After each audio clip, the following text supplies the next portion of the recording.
Hello everyone, this is NC Floor Guys, and the topic of today's video is resanding a staircase.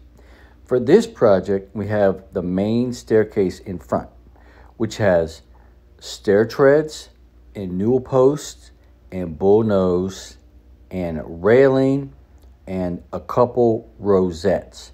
And the stain is worn and the polyurethane is coming off and on in places. So we're going to sand it all down to brand new wood and put a nice dark stain on it. This particular project also has a back staircase with no treads. We just have to sand the railing and the base and the bull nose and some rosettes. The very first step is to take some blue tape and put one piece on every single picket and label each of your pickets, because we need to take those out and then later we'll put them back in. And if they're already in place, you should know that everyone is cut a little bit differently. So each picket needs to go back exactly in the same place that you took it out. So be careful to label each of these pickets so that you understand where they came from and remove them carefully. So the way to remove these pickets is to just grab them by hand and begin to twist them back and forth and loosen up the nails that were originally used to install them. And try to take the pickets out in one piece.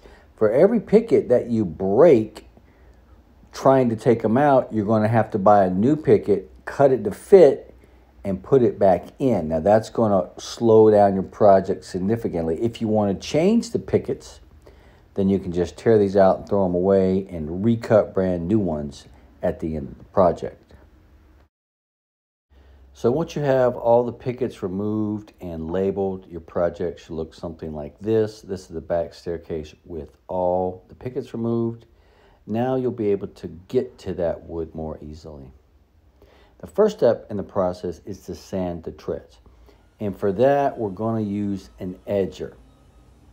Now the edger is a machine that you can rent at Lowe's or Home Depot.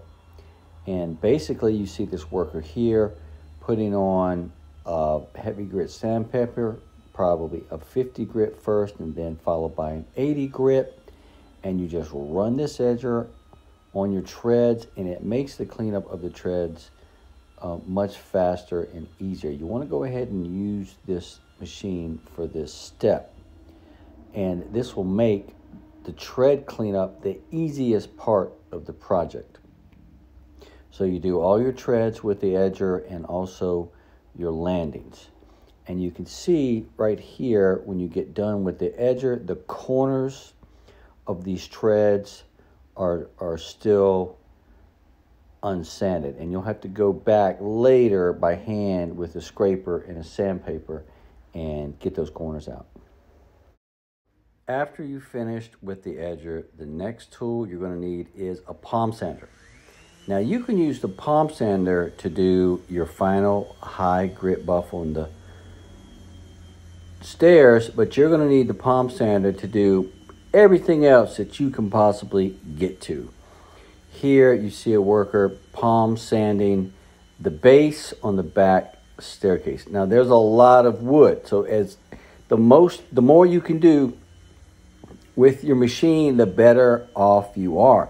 Because anything you can't get to with the orbital, you're going to have to do by hand.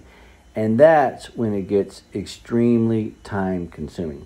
So you can see it's a lot of work even if you're using the palm sander. And this is just about two linear feet that I've done on this project. And you can see we got a lot left. So you're going to be orbiting for days.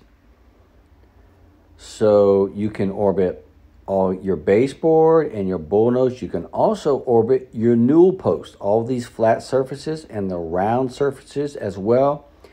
You can even orbit the circular column portion of your newel post and a lot of your railing and your rosettes. Anything that you can figure out a way to sand with the orbital, go ahead and do it because it's going to save you a ton of handwork later.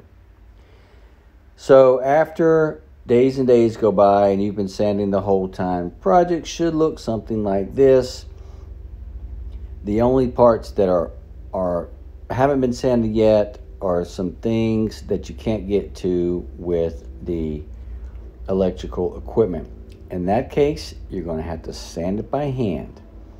I would recommend you do your first grit with something like a 60, so it's a lot easier to sand that stain off and that polyurethane off with, and then go back with something like 80. You always want to finish with at least 80 grit, keep everything moving with the grain so that it gets kind of smooth. And you also got to get a file and a scraper. Now, a 1-inch scraper is an extremely necessary tool for a project like this. And you have to have a good file so you can keep that scraper extremely sharp. The secret to happy scraping is keeping your scraper sharp. Now, I'm going to let you know, a project like this, just what you see here, basically a main staircase and part of a back staircase, took us 13 man days to sand by hand. So if you're thinking about doing a project like this yourself, bear in mind it's going to take a lot of work and a lot of time. After you do your heavy grit, your 60 or 50 followed by the 80, I would do the entire project one time with about 100 grit just to get it nice and smooth. Use the orbital wherever you can, and where you can't, do it by hand. And when you're doing it by hand, stay with the grain. Now, after you do your high grit, what you want to do is vacuum the project extremely well. Get it totally dust free. And what we normally do is we water pop all of the wood. In other words, you take a clean dry rag, you soak in water, and then rinse it out really good so that it's damp. And you run over 100% of all the wood. Get 100% of it nice and wet. And then let it dry. Now what that's going to do is absorb the stain very deeply and evenly, and also hide a lot of the scratches and orbital marks that you put in during the sanding process. And it makes the overall project look really good. And when you complete this and let that dry, you're ready to apply stain. You can see in this image that we have some tape down to protect the carpet that was installed beside this bullnose. And you can also tape up around your rosettes to keep stain from getting on the walls. And you can also tape up your risers or anything else that you think is delicate and you don't want to get stain on everything, especially if you're applying a dark stain. It's going to be slow, it's going to be messy. If you're worried about getting stain on it, you need to go ahead and protect it with some blue tape, or you can even get some sticky plastic and put down over any adjacent carpet to keep it clean. And then you're ready to begin staining. When you're using a stain, be sure to mix it thoroughly. And then what you do is you dip a clean dry rag into the stain and rag on the stain everywhere, and then shortly after you go behind and rag off the stain to remove the excess. And let that dry overnight. After that, you'll be ready to apply some urethane. You do this by using a 2-inch angled brush, and you just brush on your finish over all your surfaces. You can use an oil-based urethane and let that dry overnight, or you can use a water-based urethane. With the water-based, you should be able to get 2 or 3 coats in one day. So it's very convenient. It looks amazing, it's very durable, and it's much less toxic to work with. After you've gotten all the urethane down that you want and all the surfaces are nice and smooth to the touch, it's time to put those pickets back on.